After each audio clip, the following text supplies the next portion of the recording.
So I would really like to ask all the other speakers from this session to just join us. And while we do, Rob, I was just wondering on your thoughts on soft versus hybrid, soft, rigid. I think there's a bit more of a focus on how do we utilize, or how do we create softness from rigid materials or combine the two. I was wondering on your thoughts of that versus entirely soft robots and the different motivations or requirements for them.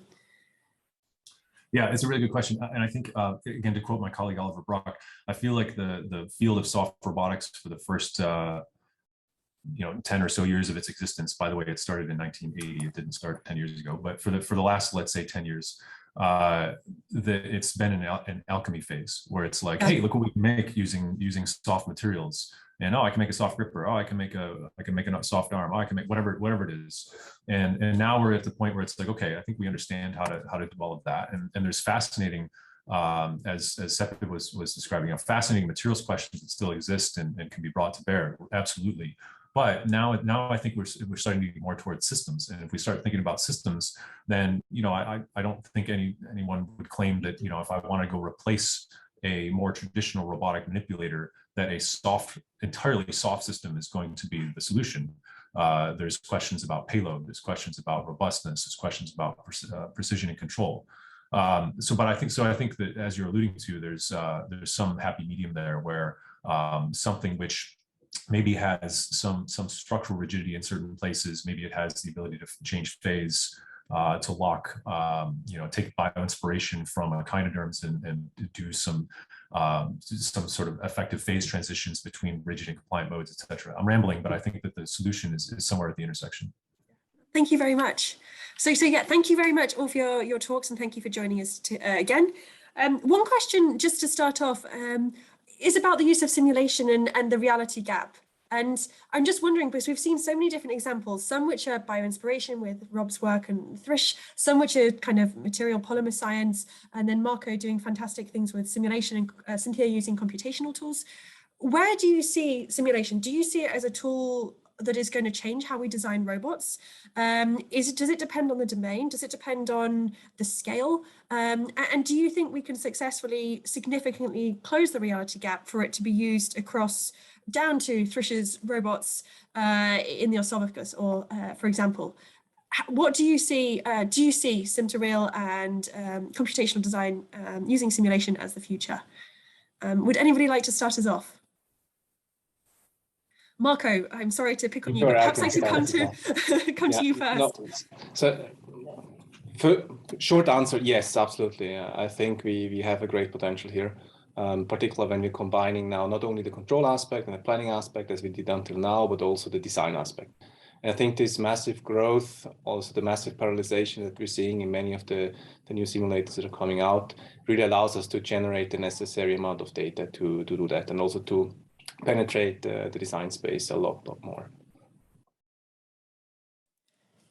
I'm just wondering, more on the materials level, do you think that can, let's say we're looking at self-healing, or we're looking at really at the materials level, is simulation a tool there that's useful, or at that level and that complexity of interactions?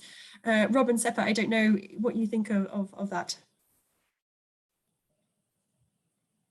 I mean, I'll let Seppa comment on the material level. We don't do much in terms of material synthesis. We use I think similar to what Mark was saying, we use simulations. In fact, we've developed our own, so I'll give a shameless plug for something called SOMO, which is a soft motion simulator that's based on Python and PyBullet physics engine. I think it's an invaluable tool, right? Because we spend a lot of our time figuring out how to prototype robots really quickly. But at the end of the day, if we had a simulation tool that could afford us the ability to have reasonable, and I don't think not even good, reasonable fidelity simulations of soft systems interacting with the environment, then that's an invaluable design tool. And then we can iterate then on sort of sparsely with respect to experimentally to validate some of those results.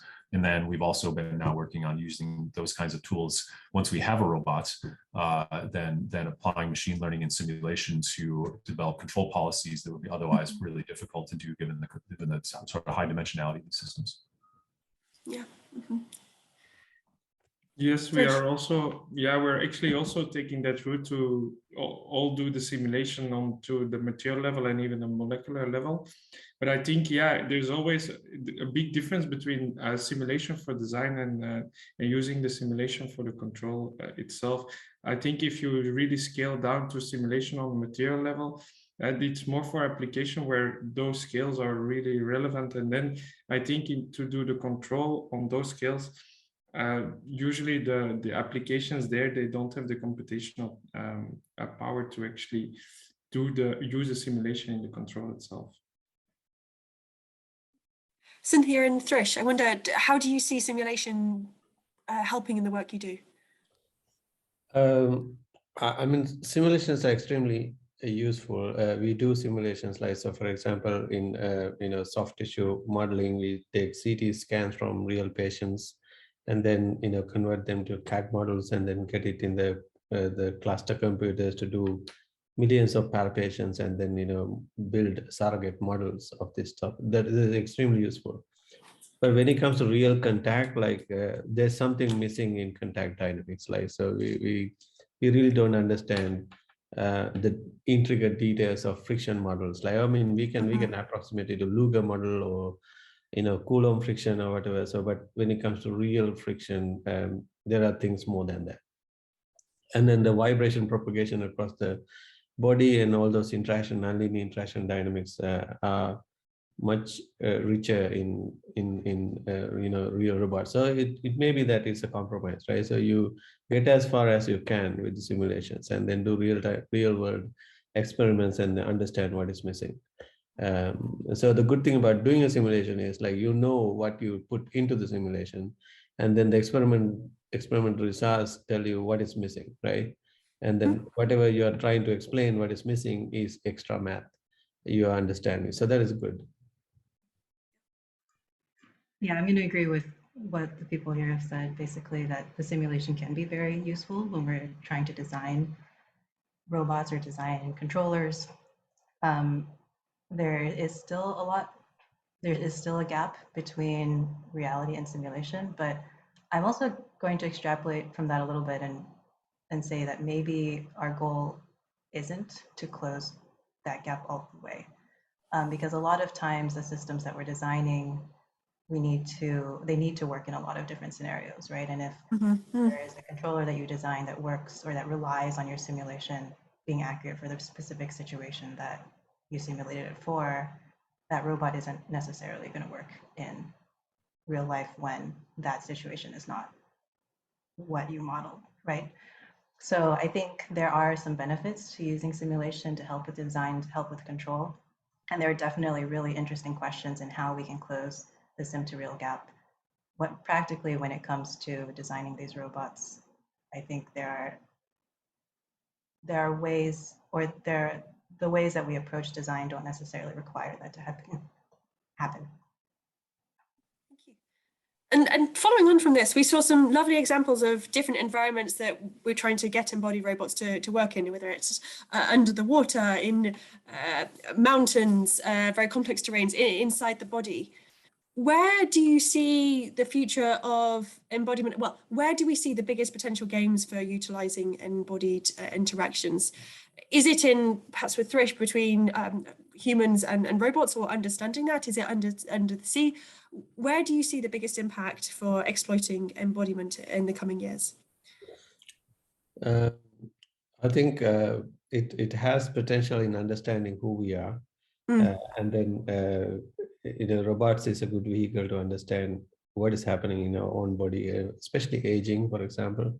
After all these robots, like I have this hypothesis that aging is more about losing the physical side of the computing than losing any brain power or anything. So those, for example, if you change a little bit of viscosity in the cochlea of the ear, and then you lose a lot of bandwidth in the spectrum you can hear, right? You cannot replace that. So I mean, then it informs how to design wearable robots, or kind of a cyborg in the future. How to replace or compensate for the computing power we lost. It is not just muscle power or tone we are losing, it is the computing power also we are losing, right? So, I mean, it is not just ear, the knee joint is a computer, ankle joint is a computer. So they are solving computational problems. And then little bit of friction change or, cam profile change in the knee joint is about losing computing power. And then if we understand it properly, maybe we can have wearable exosuits to compensate for these things and then get people to have better end of life quality. So that's something I'm thinking about heavily. Yeah. I think that's a very, very nice and needed research area. Any other thoughts from the panel on applications or environments? Marco? Yeah, I mean, from my side, I think the biggest change is that we're moving away from a perfectly deterministic environment where we're deploying robots to a much more uncertain environment. I think that's where the embodiment is becoming a lot more important, not only on the mechanical side, but in general. I think we have been seeing tremendous progress in robotics when it's in a defined environment where we designed what kind of environment we want to have for the robot. But now things are changing. We have robots in the real world, and I think that's where these concepts are becoming a lot more important. Whether it's like the robot itself that has to interact, but also like human-robot interaction, whatever, you name it. I think that's very interesting. And I think actually it comes back to also Thrish's Robo Patient. That's something that that's an area which is very exciting. How do humans and robots interact? Any other thoughts? Rob, I'm wondering about your undersea. There's such a blossoming area, kind of also driven off what you've already started in the area of underwater soft robots. Do you think it's a very interesting environment to work in with a fluid in the ocean. Do you think that is an area where we can continue to make significant developments and there are still really fundamental questions to address? I think, yes. I mean, I think maybe not so much fundamental robotics questions. I think more exploiting the capabilities of soft robots for other biological discovery, for example. So, there's all sorts of anecdotes about what percentage of the world species or the oceanic species have been discovered, and it's very small. And there's other sort of anecdotes about how there's some of these sort of coral species, some of the species that we're interacting with in the deep ocean are thousands of years old. And so I think it's important to take all of this in mind and leverage some of the advances of soft robotics to be sort of gentle and thoughtful about how we interact with the ocean environments. There's I'll give one more instance, which is another plug. We're part of another project now, which is trying to figure out how sperm whales are communicating, what they're saying to each other and talk back. And so for that, we need a whole bunch of audio data and other data. And so we've been developing soft robots that kind of gently ride along sperm whales. So there's there's not necessarily so much innovation there. There's bits and pieces, but there's not like major breakthroughs that really need to happen for that to happen. But we're heavily leveraging what has been done in the field to be really gentle with all of these interactions with ocean life. Sounds fascinating, understanding animal communication. Seppi, I'm just wondering about self-healing, and I think it was interesting both as the obvious, okay, great, we can make sensors, we can make skins that we can heal, but I think the other interesting thing you talked about was recycling. Can we reuse these robots? Because I think that's becoming a bigger issue that we need to be aware of, and B, also for construction and fabrication. Where do you see the future of self-healing? And I'm also to the rest of the panelists, do you feel self-healing is something that could change how you approach robot design, or indeed, if you integrated it into your robots, do you see it as a game-changing technology?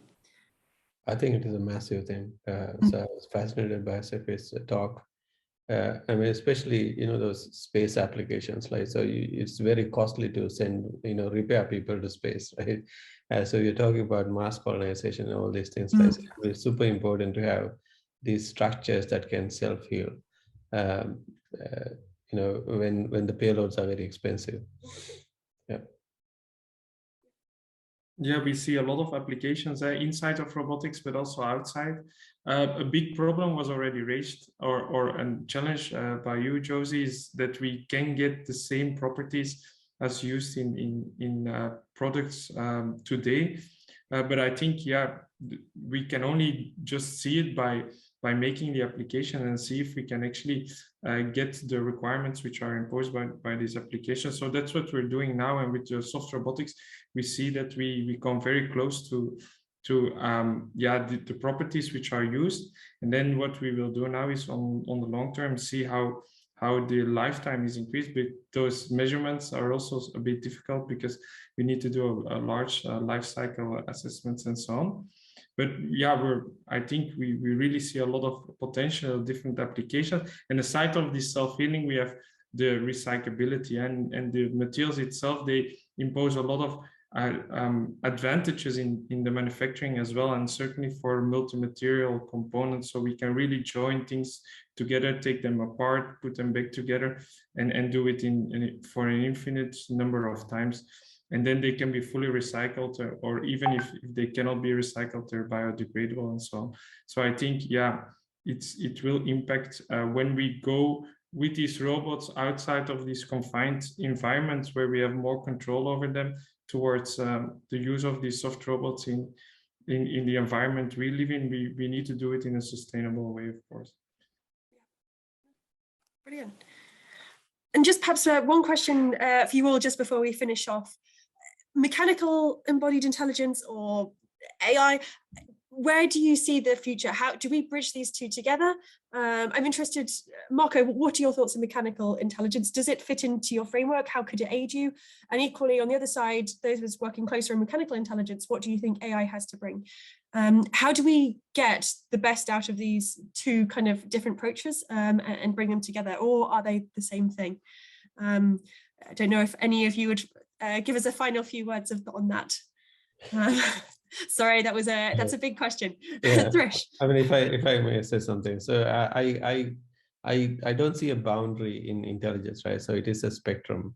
It's a spectrum from very high plasticity, like in the brain, microsecond plasticity, to millions of years of evolution, hardware level plasticity, right? So all these things are needed because the statistics of the environment, we are mirroring the statistics of the environment. Some parts of the environment are changing at microsecond level, and then some things are not changing. It is like the terrain is terrain and things like that. So there are baseline things. So you can have hardware level adaptations to baseline things, and then you need synaptic plasticity to adapt to very high frequency things. All these things are really needed. So simulations, as I see, is more like a model-based stuff that need parameter changes and adaptations, right? So that informs hardware level designs in the long run. So it's this full spectrum is needed. Yeah. Any other thoughts before we finish this session? No? Brilliant. Well, thank you very much all for your talks. And I would really like to ask the panel, if you have some time, we have a talk after a short break now from Alison Okumura, and then we'll have a final panel discussion to reflect on the entire day. So if you are available to stay for that panel session, we would really appreciate it. But firstly, thank you very much to all the speakers and to Joanna. So we'll now have a break for 15 minutes and then we start back with the final plenary of the talk of the day from Alison Okumura. So just thank you very much once again, and we'll see everyone back in 15 minutes. Thanks. Thanks, Josie. Thanks a lot.